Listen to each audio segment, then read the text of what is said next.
¿Qué tal y muy buenas noches? Esta semana comienza, que es la semana de Navidad, con un programa especial de esta su servidora María Elvira. Pero antes, el pasado sábado, en el Parque José Martí de la Pequeña Habana, se reunieron más de 40 organizaciones del exilio y varios líderes opositores dentro de la isla para condenar la anunciada política del presidente Obama hacia Cuba. La protesta estuvo marcada por gritos de condena a la política del presidente Obama, carteles y discursos de rechazo a la nueva política exterior hacia Cuba que tiene ahora los Estados Unidos.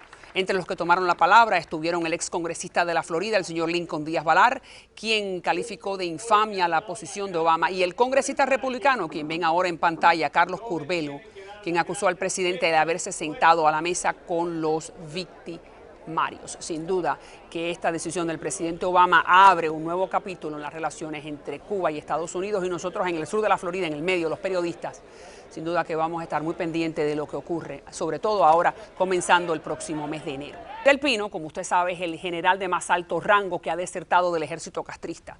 Habló conmigo antes de conocerse esta noticia. La entrevista fue en Miami, fuera del estudio, de este estudio, por seguridad a él. Las palabras del general han vuelto a cobrar vigencia, por eso se la estamos presentando durante toda esta semana. Comenzamos el día de hoy. Espero que les guste. Escuchemos. Muchas gracias, general. Gusto en tenerlo. Para mí es un honor estar con ustedes otra vez. Es un estudio pequeño que hemos construido en esta casa por razones de seguridad. Sabemos que usted no podía venir al estudio nuestro de Mira en el centro de Miami por el hecho que usted está bajo un programa de protección que se llama en inglés el Witness Protection Program, ¿no? Que es el programa de protección a nivel federal.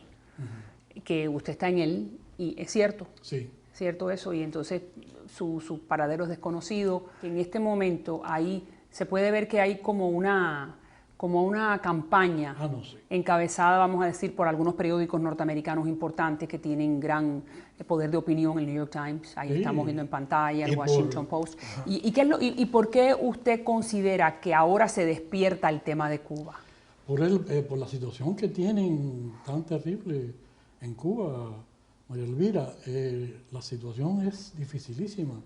Usted dice económica. Económica. Entonces, no tienen, la única forma que ellos tienen para tratar de paliar esta situación es que los norteamericanos le abran, le levanten el embargo y tratar de negociar. Sí se puede decir que la gran prensa norteamericana está en su gran mayoría a favor de que levanten el embargo.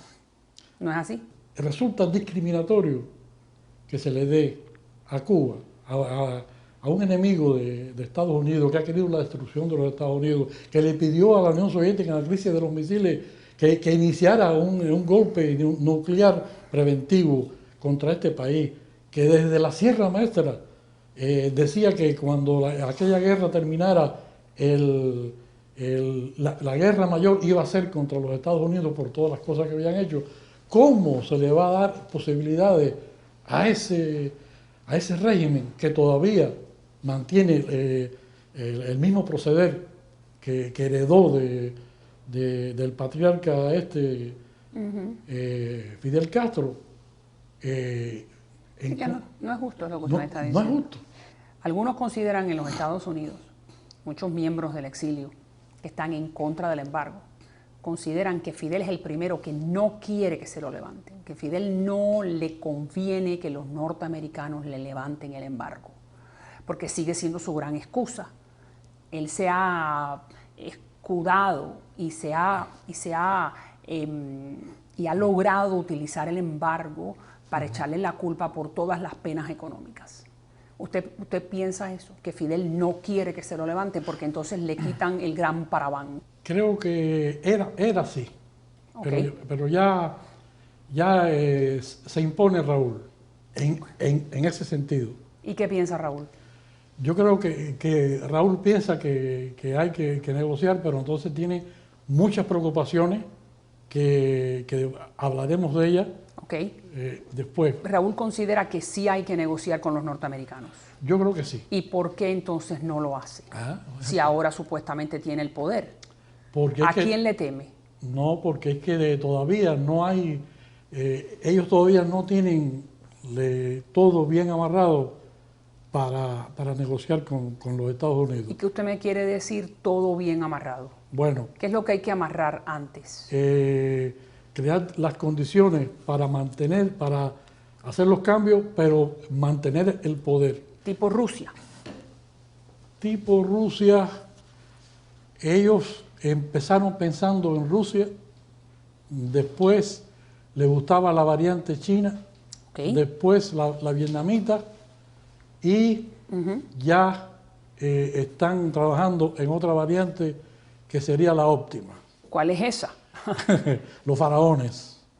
Los faraones. Serían, como sucede en Egipto, lograr un régimen que incluso por la Constitución los militares sean intocables, como sucedió con los militares egipcios, que ellos permitieron unas elecciones, ya habían arreglado la Constitución y habían establecido que los militares eran independientes y eran los garantes de la estabilidad y de la seguridad del país y no podían ser removidos por el presidente. Ah, pero qué interesante. Entonces, sí. Vamos a ver, entonces no es ni la china, ni la rusa, ni la vietnamita, es la variante egipcia o la de los faraones. La de los faraones. ¿Cómo usted sabe esto? Ah, porque lo sé por amigos que tengo en Cuba y ¿sabes cómo se dieron cuenta? Por amigos que usted tiene en Cuba todavía dentro de las Fuerzas Armadas.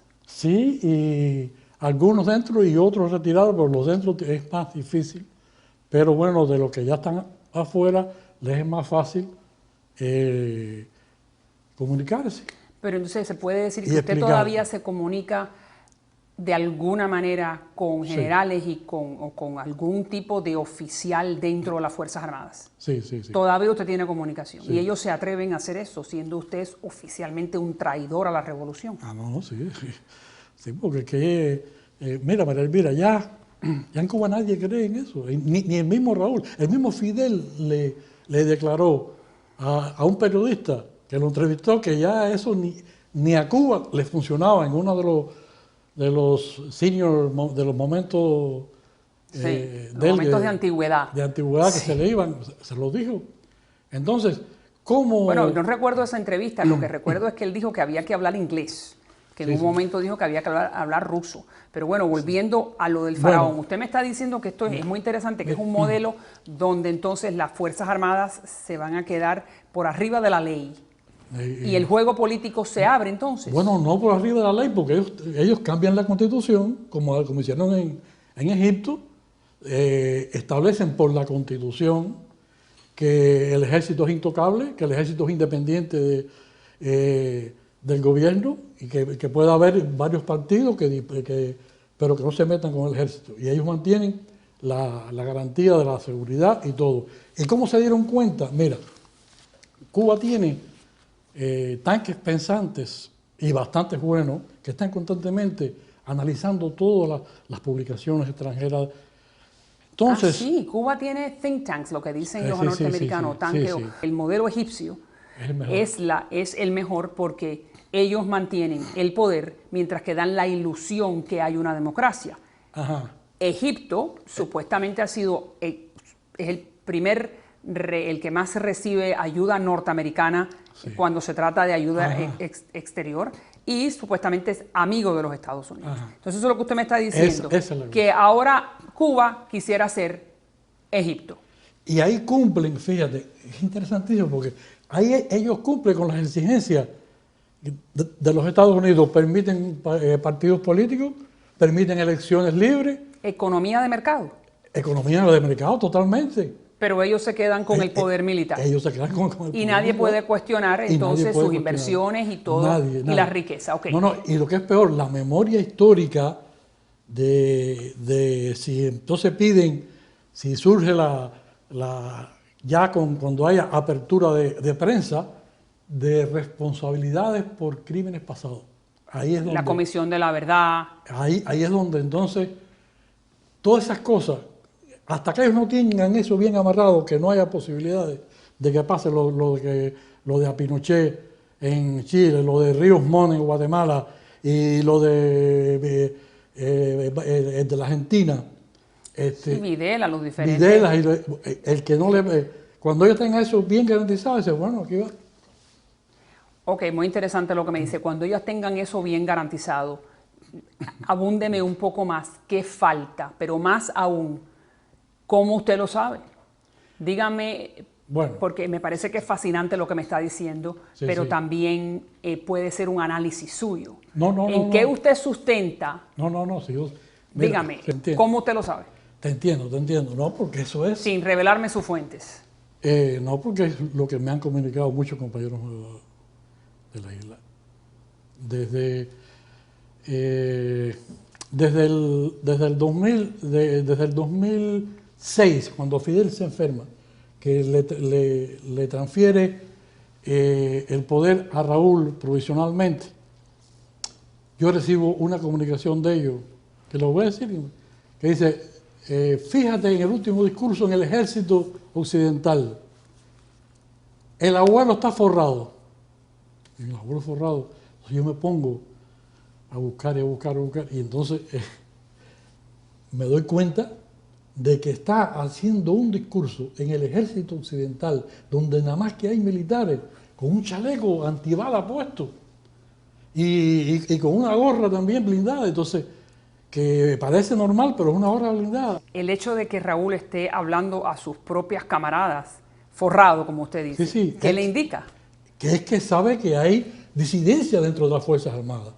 Y entonces, desgraciadamente, ellos les preocupa también de que suceda lo mismo de Al-Sadat en Egipto, precisamente, que de las mismas tropas que estaban ahí, hubo uno que cogió el fusil y le tiró. Por eso, a partir de eso, ya ellos le quitaron todos esos desfiles que usted ve con los AK y todo eso, los magazines están vacíos. Esos militares que estaban escuchando a Raúl hablar. No. Esa gente, claro, pero sí tienen acceso a las armas, es lo que usted me dice. Por eso es que Raúl, en ese podio que estamos viendo, sí. está temeroso, porque hay alguien que puede con un arma acercarse, es lo que le estoy preguntando. Claro, porque aunque a ellos le quiten los proyectiles, puede haber alguien que tenga algunos proyectiles en el momento en que están, lo carga y ahí mismo. Entonces... Desde el 2006 hay este temor por parte de Raúl. Ahí está el temor por parte de Raúl. ¿Y qué le dicen sus amigos cuando lo llaman, que le dice, fíjate que el abuelo está forrado? Esa expresión viene de alguien que todavía está activo dentro de las Fuerzas Armadas.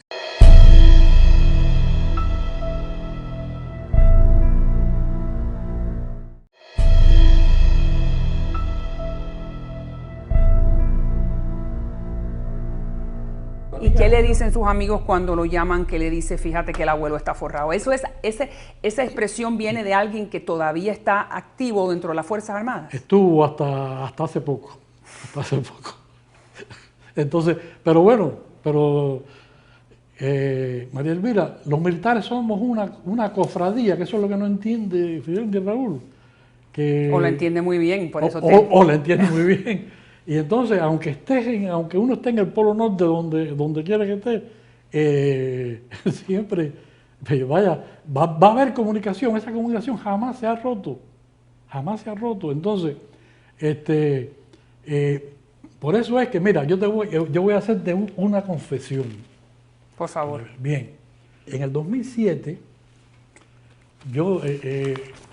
Raúl pronuncia un discurso en que dice, no, yo le tiro un ramo de olivo a los Estados Unidos, vamos a hacer que nosotros estamos dispuestos, todos sin precondiciones, a discutirlo todo. A mí entonces me llega, ponle la mesa al abuelo, Entonces, bueno, porque es que hay veces, y entonces es que yo hago esa carta abierta a Raúl, o sea que fue iniciativa de ellos, como una caja de resonancia, que es cuando yo le digo, ministro, yo le hablo ahí como yo siempre se le habla al ministro, compañero ministro, fíjese, levántele el bloqueo al pueblo cubano, levántele el bloqueo, permita y comiencen las negociaciones, ese día se acaba lo de los problemas de la leche, de la carne, de todo, usted tiene, entonces ahí al final yo digo, el que fue a al Moncada y todo, demuestre que todavía es revolucionario, ¿vale? Como para decirle que había dejado de ser revolucionario, sino demuestre. Usted me está diciendo que usted escribe esa carta porque dentro de Cuba alguien importante dentro de las Fuerzas Armadas le pidió que sirviera la mesa. Sirviera la mesa. Bien. Porque él, ¿qué pasa? Porque ellos no pueden servirla. No pueden servirla. Y lo están utilizando ustedes para enviar entonces un mensaje.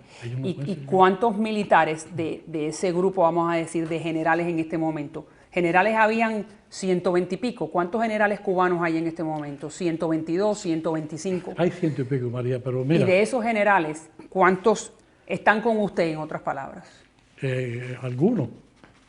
Ahora bien, dígame. ¿Qué es lo que sucede, María? Mira, para entender los entramados del régimen y cómo funciona eso, hay que analizar los niveles. Por ejemplo, el primer nivel, Raúl, Fidel, aunque está retirado, Ramiro Valdés, los 3 generales del cuerpo de ejército, Furri, o sea, Colomé Ibarra, Sintra Fría y López Miera. Ahí, olvídense de los vicepresidentes y los otros generales, olvídense de eso. Ese es el poder de verdad militar y político que tiene la nación. Ahora bien, siguiendo en nivel, vienen los 3 jefes de ejército, Occidente, Centro y Oriente. El más importante, el de Occidente, el ejército occidental, que tiene la misión de defender La Habana, ¿no? La Habana y Pinar del Río. La Habana y Matanzas. Bien, entonces ese es el más importante. Ese es el más importante. Entonces, que es donde estaba Raúl en el discurso. Ajá, ahí, bien. El jefe de ese ejército era un joven alfabetizador a principios de la revolución. Ya hay generales que nacieron con la revolución. Está el yerno de Raúl Castro, que López Calleja. López Calleja, que está casado con la hija de Raúl, que nació con la revolución. ¿Y que usted me quiere decir que nacieron significa que entonces no conocen más nada? No, porque él y el hijo de Raúl Castro, que desde que lo hicieron coronel, Alejandro Castro Espín. Sí, la gente le decían, le llamaban el coronel de los generales. Entonces, el coronel de los generales. Sí. Okay. Entonces, esto es cosa de pasillo allá. Entonces, ¿qué pasa?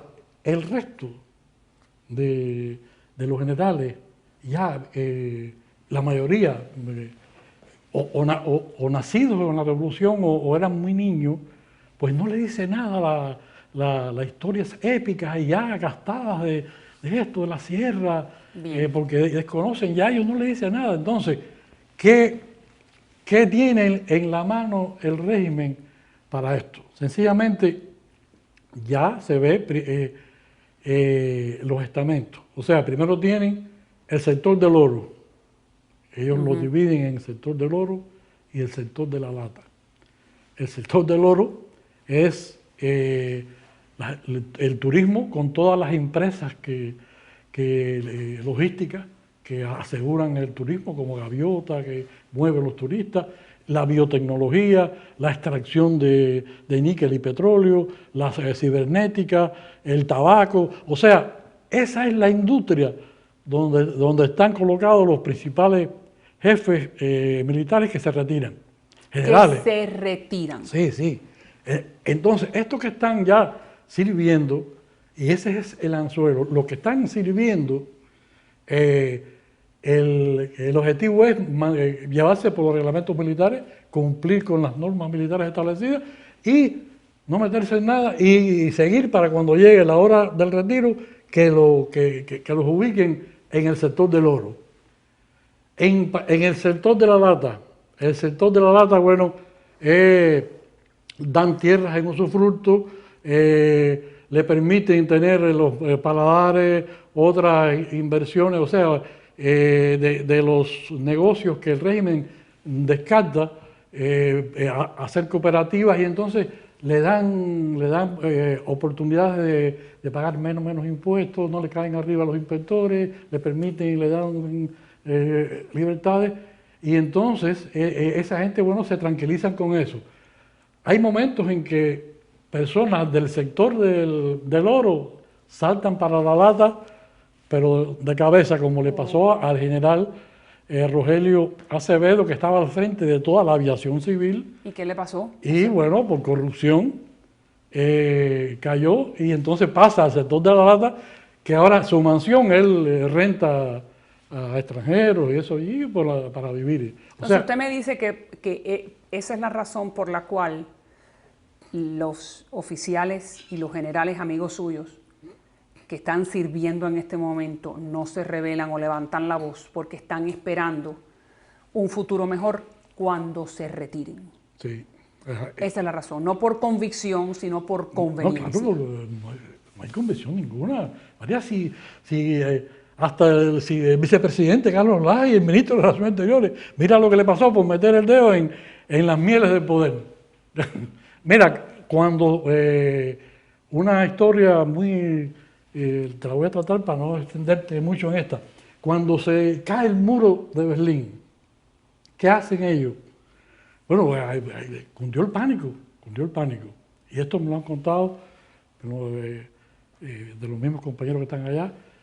Año 90. Sí, organizaron, crearon una comisión con Aldán al frente, que fuera por todos los ejércitos, por todas las unidades militares, para explicar lo que estaba pasando. Entonces, el pánico era tan grande que bueno, Aldana llegaba a esas reuniones, pero con una cara de esa, traumatizado. Decía, bueno, mire, señores, nos equivocamos. Nosotros habíamos dicho que el socialismo era irreversible, pero el socialismo es reversible, y eso es lo que está pasando en Europa. Y entonces, cuando aquello todavía, la Unión Soviética no había explotado, y ahí mismo le dijo, y probablemente la Unión Soviética se desintegre también. Aquello fue, entonces ahí, claro, ahí enseguida ellos argumentan, no, la revolución cubana se va a llamar revolución martiana.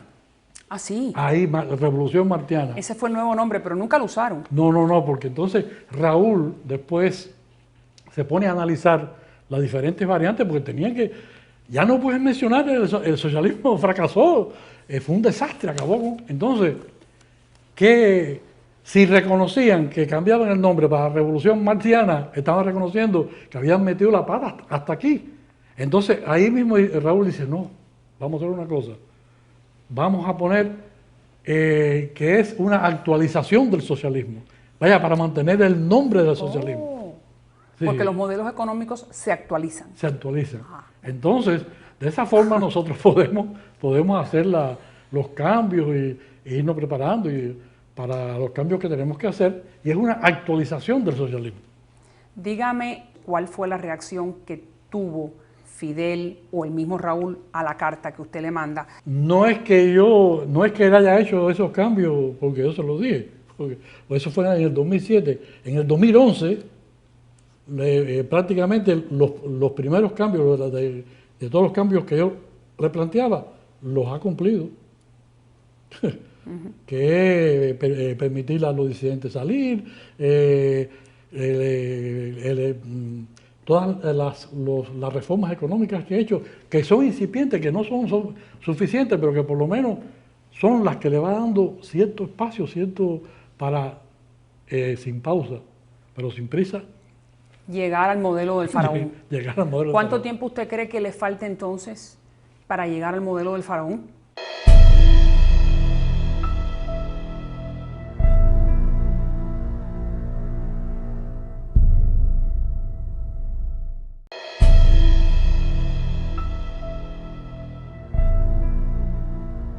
¿Cuánto tiempo usted cree que le falta entonces para llegar al modelo del faraón? Veo que, vaya, por la ofensiva militar que está llevando el New York Times y todos esos periódicos, Y académicos, y muchos académicos, yo creo que todo depende de la posición que tome la administración que esté en Estados Unidos. ¿Y qué es lo que más me preocupa a mí? Que no pase nada, que siga la situación deteriorándose y que haya una explosión social.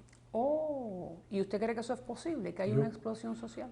María Elvira, si hubo, en Rumanía había tanto control como en Cuba, y hubo una explosión, porque ya la gente no aguantaba más, y hubo una explosión social, el Ministerio del Interior reprimió a los manifestantes, mataron allí ni se sabe cuántos manifestantes, y el ejército intervino, pero intervino combatiendo contra el Ministerio del Interior, que no se produjo una guerra civil porque tenía superioridad. Entonces Ceausescu huye y es la Fuerza Armada la que lo captura y después lo juzga y lo fusila. Entonces, sería terrible ¿Y usted ve un escenario parecido en Cuba donde el MININ pueda pelear en contra del MINFAR o el MINFAR en contra del MININ? Pero supuestamente en todo no está en la mano de Raúl después de la muerte de Ochoa. Supuestamente. ¿Y entonces dónde nos equivocamos? Bueno, no nos equivocamos, porque todo depende de que siga la situación, o sea, que siga deteriorándose toda la situación económica en Cuba, es desesperante. Entonces, vaya, por todas las informaciones que uno recibe, que yo recibo, cada día está peor, el famoso puerto del Mariel que casi no tiene funciones. Entonces, si los americanos si ellos no llegan a un acuerdo con los Estados Unidos, por lo menos para echar a andar un poco más la economía, para que los turistas vayan, para mejorar, puede haber una explosión social en cualquier momento. Claro, pero fíjense, la explosión social lo hemos escuchado durante tantos años. ¿Y qué es lo que dicen algunos? Que el cubano busca la solución individual antes que la solución colectiva. La solución colectiva es tirarse a la calle. Que tienen la invencibilidad del régimen en el estómago. El que se tira a la calle sabe que va a morir. Es preferible lanzarse al mar. Estamos viendo una ola de balseros, lo hemos reportado en el programa, que ahora se ven más balseros que nunca, que vamos a decir que en los últimos 2 años. Sí. Mujeres y niños tirándose al mar. El mar es algo muy complicado. Entonces, ¿por qué usted me dice que puede llegar el momento en que el pueblo cubano decida tirarse a las calles y no tirarse al estrecho? María, porque llega un momento en que ya no puede aguantar más y la más mínima chispa enciende toda la pradera. Y eso ocurrió el 5 de agosto. Eso ocurrió, y los tanques estaban afuera. Y entonces, volviendo a lo que usted me dice, los militares, no el MININ, no la policía política, no la seguridad del Estado, los militares, los que tienen tanques, los que tienen el armamento militar, los van a llamar si ocurre eso que usted me dice y disparan en contra del pueblo. Ahí es donde esa va a ser la encrucijada. Yo creo que no van a disparar. Usted fue uno de ellos. Yo creo que no van a disparar. No van a disparar. Yo creo que no van a ir entonces en contra de las órdenes. María, cuando está en juego el destino del pueblo, cuando hay algo que vaya en contra de, no dispara. Vaya, yo te digo que es así. General, usted me perdona, pero yo he visto muchos cubanos haciéndole muchas cosas malas a otros cubanos. Sí. Ahí está Villamarista, ahí está Cien y Aldabó. Son los cubanos los que están rigiendo el aparato militar, el aparato represivo. Usted sabe de lo que yo hablo, usted los conoce. Sí, pero bueno. Entonces, ¿qué le hace pensar a usted que en un momento en que estos pobres señores estén gritando en la calle libertad y comida, no disparen? Es posible, y yo no dudo de que la seguridad del Estado, los miembros del Ministerio del Interior participen en esa represión, pero yo sí dudo que las Fuerzas Armadas intervengan, o sea, participen. Cuando la última vez que, antes de morir, el general Quevedo, yo me reuní con él y yo le pregunté sobre eso. Y me dijo, mira, Del Pino, sí, se habían dado la alarma de combate a todas las unidades, pero había una incertidumbre tremenda entre la oficialidad y bueno, y si tenemos que actuar y si tenemos que disparar, ¿no? Y hubo mucha gente que dijo, no, yo no lo voy a tirar al pueblo. La mayoría no, todos los soldados son del servicio militar obligatorio. O sea, que ellos le llaman el servicio militar general. Pero son muchachos que lo que tienen que cumplir son 2 años en las Fuerzas Armadas y que sencillamente están hartos. Yo te voy a hacer una historia también que esa pasó cuando yo estaba allá y cuando estaba intacto el Minin de Abrante. Yo era muy amigo de la Guardia, de relaciones de trabajo, porque él, de Tony y Patricio, pero bueno, fundamentalmente con Tony. Yo un día digo, mira, yo quiero probar la capacidad de la base de San Antonio de noche. ¿Por qué no cogemos y tú preparas un grupo de los comandos de tropas especiales y penetra a ver cómo se comportan esos muchachos? Bueno, ellos estaban muy bien preparados, entraron ahí con su camuflaje, inclusive ellos usaban las mismas elementos o sea, los mismos uniformes y todo que los americanos, los marines, siempre se parecían mucho. De una noche entran en la base de San Antonio y están los reclutas en la guardia ahí, en los aviones, en cada ciertos aviones había uno. Bueno, ellos llegaba uno por atrás y venían como hacen los comandos, venían y le ponían un cuchillo aquí y venía allá adelante y le quitaba. Y entonces, tú sabes lo que dijeron los muchachos: no me maten, si los estábamos esperando por ustedes. No me maten, si yo siempre me decía, ay, ¿cuándo llegarán? ¿Los americanos? Sí, eso era. Cuando llegaban entonces, bueno, aquello fue un escándalo tremendo. Cuando ellos hicieron el reporte, salió diputado de allí, el político, Arnaldo Torres Villar, el coronel que era jefe de la base, lo demovieron, tomaron medidas con todos los jefes de la base, pero es un problema ¿De moral? De moral y de los muchachos. Y entonces a esos muchachos lo que los metían allí obligatoriamente, ellos no se iban a morir por lo que no sienten, por lo que le está ocasionando problemas en su familia, en su casa. Entonces fíjate que eso sucedió estando yo en Cuba, hace un típico año. Así que, ¿qué puede hacer en este momento un soldado? O sea, que esos soldados del servicio militar obligatorio, yo estoy seguro, así, y yo pongo la cabeza así, de que ninguno va, es más, si lo obligan, le van a virar los fusiles contra los oficiales. Wow. Yo tengo esa seguridad así, además lo sé por otras vías, por otros sondeos que uno hace. Impresionante. Dígame, hablamos entonces ahora de Raúl. ¿Cuál es el gran temor, si es que hay alguno, que tiene Raúl en este momento en caso de que haya una rebelión popular? Bueno, lógicamente, si hay una rebelión popular, toda su familia va a sufrir las consecuencias. Pero no están preparados ya en caso de que eso ocurra. Es lo que están preparando, por eso es que están tan interesados en el modelo egipcio, por eso están tomando tiempo. María Elvira, Raúl no es juego, ni él sabe que aquello se terminó, que el sistema no funciona, no ha funcionado, entonces lo que está ganando tiempo para amarrar todos los cabos, y cada día tiene un revés distinto. Dígame de Díaz-Canel. Díaz-Canel es supuestamente de esa camada o de ese grupo de revolucionarios que viene después de los Castro. Ya Raúl dijo que él solamente iba a estar 6 años más, eso se acaba el 18, en el 2018, y supuestamente sube Díaz-Canel, que Díaz-Canel más nunca lo hemos escuchado hablar.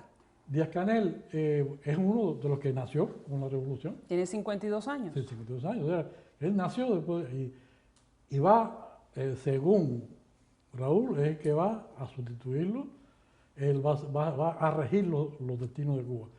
Pero para garantizar eso, para garantizar a su familia y su retiro, entonces tienen que ya estar todas las bambalinas preparadas y todo para la versión egipcia.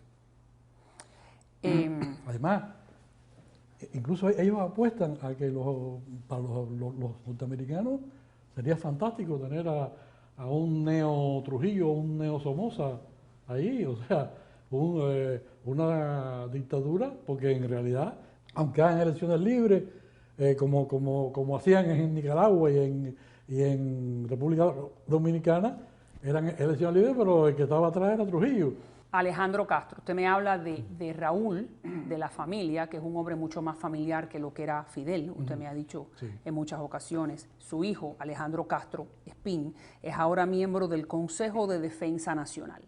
¿Por qué es tan importante entender que Alejandro es miembro de ese consejo? La Constitución dice que el Consejo de Defensa Nacional, en situaciones de emergencia, toma las riendas del país completo, jurídica, económica, todo, la defensa, todo. O sea que... Bien, el non plus ultra. Y él está dentro de ese Consejo de Defensa Nacional. Dentro de ese consejo. Y eso, en caso de esa revolución popular de la que usted me está hablando, entonces ese Consejo de Defensa Nacional es el que lleva la batuta. El que lleva la batuta. Y ahí está Alejandro. Ahí está Alejandro. Para garantizar y no permitir que por lo menos que la familia le suceda nada. Es una organización mafiosa, María Elvira. Mafiosa, ok. Es el mismo procedimiento. Fíjate como que de acuerdo con los estamentos, la familia pues ocupan un sector, el yerno está en Gaesa, el otro está en otro, así le salió el tiro por la culata con el general Rogelio Acevedo, con la aviación civil que lo abarcaba todo, pero es familias, es así, es mafioso.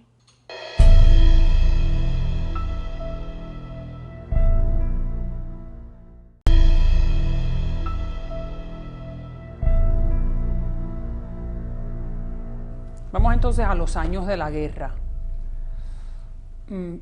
Ese es el último libro que usted escribe, que acaba prácticamente de salir al mercado con mucho éxito. ¿Por qué lo escribe, general? María, ese libro está dedicado a mis compañeros de las Fuerzas Armadas, que por todas las barbaridades que el régimen de Fidel y Raúl nos metieron en toda esa guerra. Okay. Con documentos oficiales de los diferentes episodios que nosotros vivimos y que fundamentalmente para todas esas nuevas generaciones que le han ocultado todo y le han ocultado las barbaridades que se cometieron, las injusticias que se cometieron, los errores que se cometieron y que no han sido subsanados. Yo sé que este programa les va a llegar y ellos lo van a ver y ellos los van a analizar. Y una de las cosas es que yo reto a Fidel Castro que diga que esos documentos que aparecen ahí no son reales. Además que lo contradiga. Parece que tienen la conciencia el problema, la metedura de pata y su gran responsabilidad en la batalla de Cangamba, por ejemplo. Ok, pero ahora vamos a Cangamba. Usted me dice, él tiene en su conciencia. Sí, ¿Usted considera que la conciencia le pueda remorder a Fidel? Sencillamente, como él está tan obsesionado con su posición en la historia, entonces que se sepa las meteduras de pata que él tuvo en diferentes episodios y en ese en específico de la batalla de Cangamba, donde por culpa de él y por la mala dirección y por querer abarcarlo todo desde La Habana a 10.000 kilómetros de distancia, se descuidaron, permitieron que la UNITA cogiera fuerza, que llegara a tener un poderío donde nosotros estábamos solamente en las ciudades. La UNITA estaba cercando y asediando a las tropas de FAPLA, asesoradas por cubanos, por cientos de cubanos, en el corazón de Angola y no se habían tomado ninguna medida de planes de contingencia de cómo apoyarlo, cómo salvarlo. Incluso cuando comienza la batalla, el jefe de la misión, Sintra Fría, estaba de vacaciones en Cuba. O sea que Después, aunque digan no, que fue una consulta, las consultas se hacían, María Elvira, por radio y por comunicación que había cifrada. O sea además, el mismo Polo y otros oficiales han reconocido que fueron sorprendidos. Bueno, ¿y dónde está la evaluación esa que tenían que estar haciendo constantemente de la guerra, el mando, el Estado Mayor General y el mando de las Fuerzas Armadas en Cuba? Nada, no había nada. E incluso, qué ironía tiene la vida, los dos héroes principales de esa batalla, de la Fuerza Aérea, son descendientes de chinos, el capitán Edilberto Liquín y el capitán Julio Chong Almaguer. Y los dos habían sido expulsados de las Fuerzas Armadas por haber contraído matrimonio con mujeres que no que fueran desafectas, sino que no les interesaba la política. Y las consideraron que no eran aceptables y los votaron de las Fuerzas Armadas. Y cuando Cuba cuando se vieron apretados y la falta de pilotos y que ya los piloticos nuevos los derribaban y los tumbaban, entonces es que cogen y los van a buscar a todos esos tronados, como le decían, y los mandan a buscar y los mandan para Angola.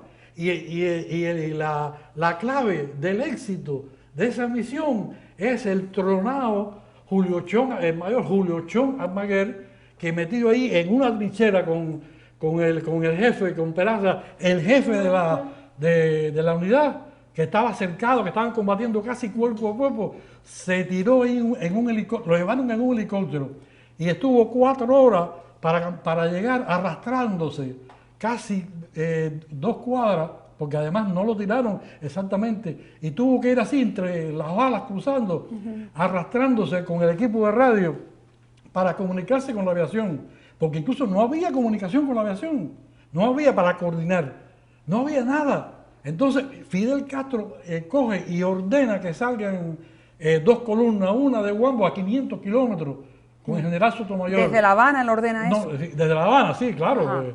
Wow, dirigiendo la guerra desde allá. Ahí mandan a Apolo rápidamente en un avión. Y entonces la otra columna, con el coronel Suárez, sale a más o menos como 300 kilómetros a campo traviesa para tratar de ir a ayudar. Pero eso más nunca, y además entonces engaña a los oficiales y a los soldados que están peleando allí, y le dice, no, ustedes van a ser rescatados y van a ver. Se quedaron sin gasolina las columnas de tanque por el camino, en una sabana, y la UNITA le dio candela a la hierba, y los helicópteros nuestros tuvieron que ir a rescatar a los tanquistas que estaban arriba de los tanques, porque aquello fue un desastre completo, jamás iban a llegar. Entonces, Chong, que era el que llegó allí arrastrándose con el equipo de radio, era el que entonces empezó a dirigir la aviación, bombardea allí, bombardea acá, a aquel punto, coño, que nos están tirando, que estamos casi a la distancia de un palito, me acuerdo que era. Y entonces ahí están, en ese libro, inning por inning, o sea, segundo a segundo, minuto a minuto, play. Todo el combate, yo tengo las grabaciones y tengo todo. Y entonces, de las radioconversaciones, entonces, lo de Cangamba fue un desastre. Entonces, Fidel hace un par de años mandó a hacer una película de Cangamba. Y entonces que la película, y todo era alabándolo a él porque el genio de Fidel y las cosas, y que nunca abandona a la gente. ¿Cuántos cubanos había en esa batalla de Cangamba? Habían 100 y pico de cubanos. Que estaban ayudando a las tropas de Angola. Que estaban ayudando a las abandonados, por lo que usted me dice. Incluso Fidel le ordena a unos periodistas de las Fuerzas Armadas que le escriban un libro, Cangamba. Y el libro, ese de Cangamba, y yo a esos periodistas, bueno, son militares, yo les invito a que lean el libro mío, La batalla de Cangamba, y que vean todas las informaciones, los mapas de combate, ahí uno por uno, todo, el día tal, el día 3, el día 4, cómo la UNITA fue cerrando el cerco, qué pasó. Entonces, lo más insólito de todo fue ya cuando hay como en el tercer o cuarto día de la batalla, hay una pausa en los combates, la UNITA se repliega un poco, para reagruparse y todo. Y ahí Fidel da la orden de llegar con los helicópteros y llevarse a los cubanos y dejar a la FAPLA. Él dice que no, que el mando de la FAPLA dijo que no, que ellos se quedaban allí. Las FAPLA solas no duraban algún merengue en la puerta en colegio frente a la UNITA. Entonces llegamos... Sin la ayuda de los cubanos. Sin la ayuda de los cubanos. Ahí los montan, o sea, extraen a los cubanos y entonces a los pocos, a los 2 o 3 días, la UNITA arrasó con aquello, tomó, y entonces él plantea que todo se produjo porque la aviación de Sudáfrica vino y bombardeó y tal tipo de avión y más cuál tipo de avión y todo. Entonces, por eso es que yo me demoré un poco con el libro, porque ya yo tenía entonces, ya me habían llegado todos los documentos de Cangamba. Pero yo decía, coño, pero yo necesito hablar con los enemigos. Usted viaja a Sudáfrica.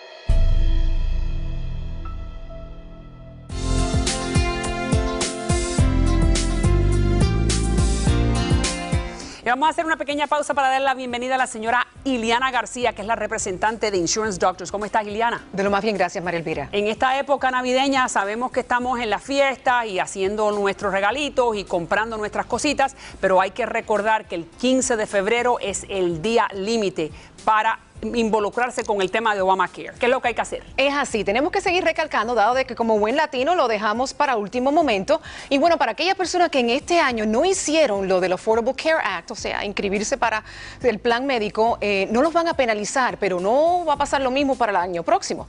Y el 15 de febrero es la fecha, ¿ok? Entonces lo que tienen que hacer es llamar al teléfono en pantalla, súper sencillo, dar el código postal, cantidad de personas que viven en su hogar, la cantidad de dinero que tienen, que entra a la casa, y al momento te pueden decir exactamente lo que tendrías que pagar a la hora de cumplir con este mandato de tener cobertura médica y cumplir con todos los requisitos y de esa manera no verse penalizado. ¿Quiénes son las personas que podrían verse beneficiadas para no tener que pagar nada? Bueno, para las personas que ganan entre $11,600 y $46,000 al año, esas personas pudieran calificar para lo que es el 100%, o sea, no pagar nada de su bolsillo. Así que, ¿por qué no hacerlo? Otra cosa que quiero hacer hincapié, muchas personas piensan que Obamacare es un plan médico como tal. Hay varias compañías que están participando y ahora es el momento. Si lo compraron anteriormente y no les gustó, ahora es la oportunidad para cambiarlo y mirar las diferentes opciones que uno tiene. Eso está muy bien. Y dime, Insurance Doctors, ¿en qué puede ayudarlos? ¿En llenar el papeleo, en guiarlos sobre el plan correcto? ¿Qué puede hacer por ellos? Informarlos a todos, desde las personas que califican para Obamacare, para personas que andan buscando también un plan personalmente, o sea, un plan privado,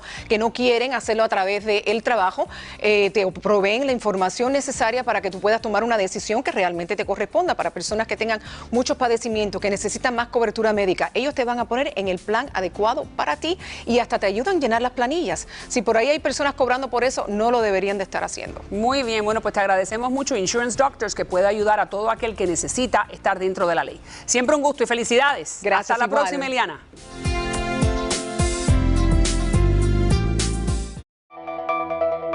Gracias, como siempre digo, por la sintonía y si Dios contigo, ¿quién contra ti?